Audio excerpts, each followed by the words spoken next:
Hello दोस्तों, कैसे हैं आप सब लोग। मुझे पूरी उम्मीद है कि आप लोग होंगे खैरियत से। तो आज की वीडियो में हम बात करने वाले हैं UFC 300 की।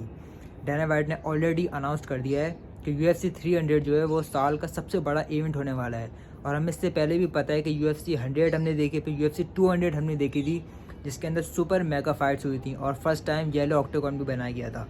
तो इसी तरीके से अब डैना वाइट ने बोल दिया कि UFC 300 का जो इवेंट है वो भी बहुत बड़ा होने वाला है। और इससे पहले हमने देखा था कि UFC 200 के अंदर एक लेजेंड की वापसी हुई थी जिसका नाम है ब्रॉक लेसनर।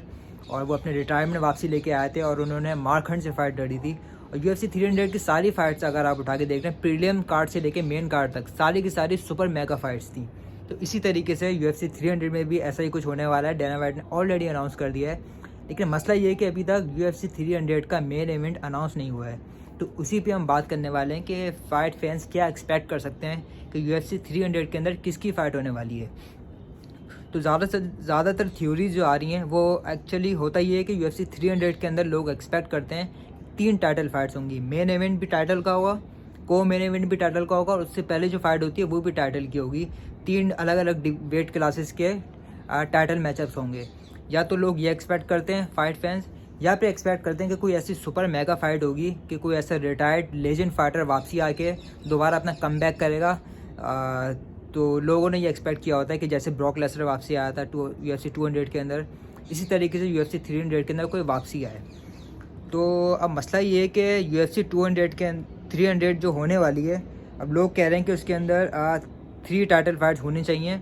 लेकिन ऑलरेडी जो Strickland versus du Plessis already booked हुई हुई है मिडिल वेट टाइटल की फ़ाइट। वॉल्कानोव्स्की की फ़ाइट भी ऑलरेडी बुक हो चुकी है टपोरिया से अलग मेन इवेंट में। शॉन ओमेली वर्सेस मार्लन वीरक भी ऑलरेडी बुक हो चुकी है, और जॉन जॉन्स ऑलरेडी इंजर्ड है। तो ये पॉसिबिलिटी मुझे असल में नज़र नहीं आ रही कि किस तरीके से डैना वाइट फाइट फैंस जो हैं उनको 3 टाइटल फाइट दे सकते हैं। जो ऑप्शन बचते हैं वो है एलेक्स पेरेरा, इस्लाम मकाशिफ और लियोन एडवर्ड्स। तो इनमें से अगर तीनों की टाइटल फाइट हो जाती है, जो कि मुझे लग नहीं रहा कि होगी, तो मेरे ख्याल से फाइट फैंस काफ़ी ज़्यादा खुश होंगे। लेकिन बात यह है कि एलेक्स पेरेरा वर्सेस अगर जमाल हिल फाइट होती है, तो मुझे नहीं लग रहा कि वो इस लेवल की फ़ाइट होगी कि आप UFC 300 का मेन इवेंट बना दो उसको। क्योंकि एलेक्स पेरेरा की फ़ैन फॉलोइंग तो बहुत ज़्यादा है, मुझे पता है, लेकिन जमाल हिल अभी उस लेवल पे है नहीं, वो इतने ज़्यादा पेपर व्यू सेल नहीं करते। अगर एलेक्स पेरेरा वर्सेस इसराइल एडेसानिया 3 हो जाती है ट्रिलॉजी, फिर तो मैं कंफर्म श्योर हूँ कि आप बहुत फाइट फैंस इससे खुश रहेंगे। लेकिन अगर एलेक्स पेरेरा वर्सेस जमाल हिल की फ़ाइट बुक कराई जाती है UFC 300 के मेन इवेंट के लिए, वो मेरे ख्याल से थोड़ा सा डिसअपॉइंटेड रहेगा। इस्लाम मकाशिफ की अगर फ़ाइट होती है तो वो ये देखने वाली बात होगी कि इस्लाम मकाशिफ किससे लड़ सकते हैं। लेकिन इस्लाम की अभी मुझे कोई पॉसिबिलिटी नज़र आ नहीं रही है, क्योंकि ना कोई अभी ऐसी बात हुई है, ना कोई उनके लिए फ़ाइटर मेरे ख्याल से तैयार भी नहीं है, क्योंकि चार्ल्स ओलिवेरा ऑलरेडी अभी इंजर्ड हो गए थे। जस्टिन गेजी का एक ऑप्शन नज़र आ रहा है हमें, और दूसरी तरफ लियोन एडवर्ड्स एक मौजूद हैं जिनकी अभी टाइटल फाइट हुई है, कॉल्बी कॉमिंगटन से वो जीत गए थे, और अब उनकी बिलाल मोहम्मद से फ़ाइट हो सकती है एज अ टाइटल फ़ाइट। लेकिन मसला ये है कि मैं फ़ाइट्स के फ़ैन्स जो हैं UFC के फ़ैन, उनसे मैं कनेक्टेड रहता हूँ, उनसे मैं बात करते रहता हूँ। तो सब ने बोला है कि दे डोंट वांट कि लियोन एडवर्ड UFC 300 के अंदर लड़े बिलाल मोहम्मद से। ये फ़ाइट बहुत डिसअपॉइंटेड लग रही है लोगों को, क्योंकि बिलाल मोहम्मद की जो है इतनी ज़्यादा फ़ैन फॉलोइंग नहीं है, और लोग बहुत बोरिंग फाइटर बोलते हैं उनको, कि हर फाइट उनकी डिसीजन पे जाती है, फिनिश रेट वो करते नहीं हैं। और लियोन एडवर्ड की भी इतनी ज़्यादा कोई फ़ैन फॉलोइंग नहीं है, बहुत ज़्यादा नहीं है। तो इस लिहाज से UFC 300 में अगर Leon Edward versus Bilal Muhammad की फ़ाइट होती है तो मेरे ख्याल से सब डिसअपॉइंटेड रहेंगे। इसी तरीके से एलेक्स पेरेरा वर्सेस जमाल हिल की फ़ाइट भी लोगों को पसंद नहीं आने वाली। एलेक्स पेरेरा वर्सेस इसराइल एडेसानिया 3 होती है, फिर लोगों को बिल्कुल पसंद आएगी। तो अब सवाल ये है कि क्या डैना वाइट ये 3 फाइट बुक करा सकता है, Leon Edward versus Bilal Muhammad, Alex Pereira versus Jamal Hill, और Islam Makhachev versus Justin Gaethje या फिर चार्ल्स ओलिवेरा। मुझे पॉसिबिलिटी नज़र नहीं आ रही है। तो अगर हम दूसरी तरफ आ जाएं, अगर 3 टाइटल फाइट्स नहीं दे सकता डैना वाइट फाइट फैंस को, तो क्या एक सुपर मेगा फाइट दे सकता है, जिस तरीके से UFC 200 के अंदर दी थी, ब्रॉक लेसनर वापसी आया था। तो अगर हम सुपर मेगा फाइट की बात करें तो हम क्या क्या एक्सपेक्ट कर सकते हैं। देखें, ब्रॉक लेसनर का वापसी आना तो मैं श्योर हूँ कि नहीं आ सकता, क्योंकि UFC 200 के अंदर जब ब्रॉक लेसनर आया था तो ऑलरेडी बहुत ज़्यादा ओल्ड हो चुका था, 40+ एज थी उसकी। तो अब तो बिल्कुल पॉसिबिलिटी नहीं है कि ब्रॉक लेसनर दोबारा आके लड़े, क्योंकि उनकी एज बहुत ज़्यादा हो गई है, वो MMA फाइट नहीं लड़ सकते। तो ब्रॉक लेसनर को तो हम हटा देते हैं। अब बाकी ऑप्शन बच जाते हैं, राउंडा रोजी वापसी आ सकती है, तो रोंडा रोजी का भी मुझे ऑप्शन नज़र नहीं आ रहा है यहाँ पर, क्योंकि वो अभी WWE में गई थी, उसके बाद से उसकी भी काफ़ी एज हो गई है और रोंडा रोजी की अब फ़ैन फॉलोइंग भी थोड़ी सी कम हो गई है पहले के मुकाबले। तो मुझे भी वो पॉसिबिलिटी नज़र नहीं आ रही कि रोंडा रोजी वापसी आए।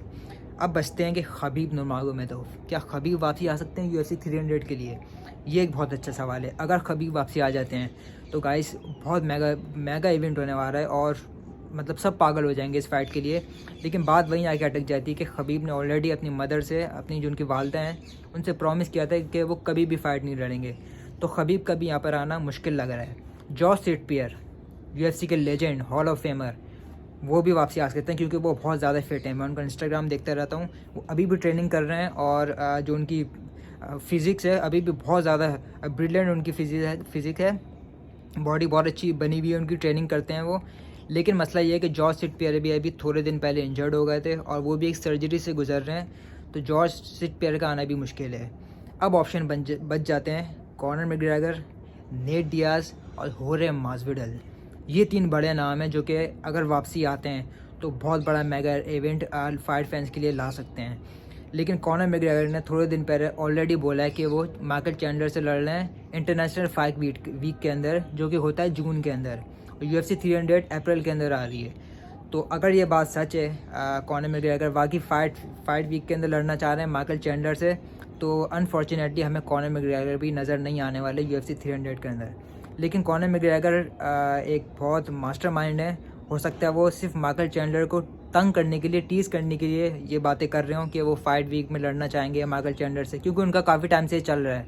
मैकग्रेगर कर रहे हैं माइकल चैंडलर के साथ इस तरीके की कुछ बातें। हो सकता है कि एक सरप्राइज़ अनाउंसमेंट हो डायना वाइट की तरफ से और वो बोलें कि मैकग्रेगर वापसी आ गई है, तो फिर तो बहुत मज़ा आने वाला है गाइस। लेकिन सवाल ये कि मैकग्रेगर आ गया तो लड़ेगा किससे? एक और बात मैं आपको बता दूँ, होरे मास्विडल ने ट्वीट किया है अनरिटायरिंग। होरे मास्विडल अनरिटायर हो चुके हैं और कंफर्म हो गया कि वो दोबारा आके फाइट लड़ रहे हैं। तो बहुत ज़्यादा पॉसिबल है कि होरे मास्विडल भी UFC 300 के 300 में आ जाए। नेट डियाज भी ट्वीट कर चुके हैं कि वो UFC 300 के अंदर लड़ना चाह रहे हैं और कॉनर मैकग्रेगर का भी पॉसिबल है। तो गाइस ये 3 फाइटर हमें नज़र आ रहे हैं यहाँ पर UFC 300 के अंदर कम बैक करते हुए। तो फाइट सिनेरियो कैसे बनेगा इनका? फर्स्ट ऑप्शन, सबसे अच्छा ऑप्शन, सबसे ब्रिलियंट ऑप्शन जो है वो ये है कि Nate Diaz versus Conor McGregor की ट्रिलॉजी करा दी जाए। हमें पता है ये 2 फाइटर ऑलरेडी लड़ चुके हैं। पहली फाइट के अंदर नेट डियाज ने हरा दिया था कॉनर मैकग्रेगर को, दूसरी फाइट के अंदर कॉनर मैकग्रेगर ने मेजॉरिटी डिसीजन से नेट डियाज को हरा दिया था। तीसरी फाइट उसी वक्त बुक होनी चाहिए थी, सब बोलते थे कि बुक कराओ, फाइट कराओ, लेकिन कुछ चीज़ें ऐसी हुई थी जिसकी वजह से वो फाइट अभी तक हो नहीं पाई। लेकिन पॉसिबिलिटी अब नज़र आ रही है UFC 300 के मेन इवेंट के लिए। सेकंड ऑप्शन पे आ जाते हैं, अगर कॉनर मैकग्रेगर को हटा दो तो नेट डियाज वर्सेस होरे मास्विडल का भी रीमैच हो सकता है गाइस। इससे पहले उनकी फ़ाइट हुई थी BMF टाइटल के लिए और हम सबको पता है कि उस फाइट का रिजल्ट जो है बहुत अनफेयर गया था, क्योंकि वो डॉक्टर ने फ़ाइट रुकवा दी थी, डॉक्टर स्टॉपेज हो गई थी। नेट डियाज लड़ने को तैयार थे लेकिन यहाँ पर उनके कट आ गया था आई के ऊपर, जिसकी वजह से वो बहुत ज़्यादा ब्लीड कर रहे थे, उनकी आँखों के अंदर खून आ रहा था। तो डॉक्टर ने वो फाइट रुकवा दी थी, जिसकी वजह से सब डिसअपॉइंट थे, बहुत ज़्यादा डिसअपॉइंट हुए थे। तो हो सकता है रीमैच यहाँ पर हो जाए नेट डियाज वर्सेस होरे मास्विडल का। तीसरा ऑप्शन हमें नज़र आता है कि कॉनर मैकग्रेगर वर्सेस होरे मास्विडल।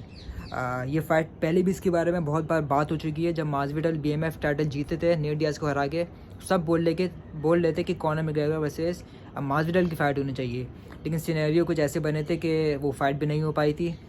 मास्विडल क्योंकि उस्मान से लड़ने चले गए थे और कॉनर मैकग्रेगर का मुझे पर नहीं पता उस वक्त क्या चल रहा था। तो ये पॉसिबिलिटी भी अब नज़र आ रही है। तो फर्स्ट ऑप्शन तो ज़रूर Nate Diaz versus McGregor, second Nate Diaz versus होरे मास्विडल और थर्ड ऑप्शन मास्विडल वर्सेस मैकग्रेगर। ये 3 हमें बेस्ट ऑप्शन नज़र आ रहे हैं यहाँ पर और एक लेजेंड कमबैक करता हुआ हमें नज़र आ रहा है, क्योंकि 3 टाइटल फाइट देना इस वक्त पॉसिबल नज़र नहीं आ रहा है, क्योंकि ऑलरेडी काफ़ी सारी टाइटल फाइट्स बुक हो चुकी हैं अलग अलग इवेंट्स के लिए। और बाकी ब्रॉक लेसनर और राउंडा रोजी और GSP भी मुझे आते हुए नज़र नहीं आ रहे। जॉन जॉन्स ऑलरेडी इंजर्ड हैं। तो ये मुझे पॉसिबिलिटी यहाँ पर नज़र आ रही है। तो आप लोग भी बताएं कि आप लोग किसकी फ़ाइट देखना चाहते हैं UFC 300 के अंदर। कमेंट सेक्शन में कमेंट करके बताएं। वीडियो पसंद है तो लाइक करें, शेयर करें और सब्सक्राइब ज़रूर करें। Thank you so much.